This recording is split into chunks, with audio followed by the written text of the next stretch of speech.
Today's Google Classroom is about synonyms.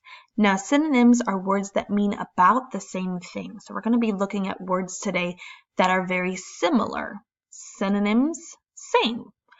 I'm going to look at my screen here. The first one we're going to do is going to be walk. In my green rectangle is my main word, and then down below I see 3 colored circles.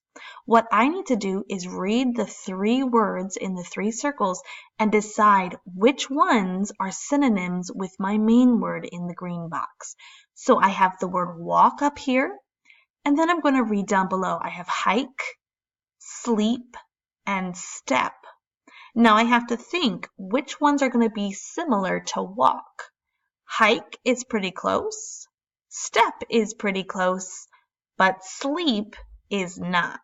So I'm going to take my X over here in the corner and I'm going to click it and drag it over top of the word that does not go along.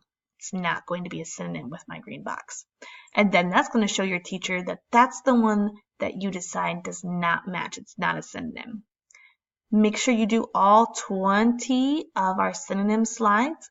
And when you get down to the last one, which is large, you're going to turn it in for your teacher to check you.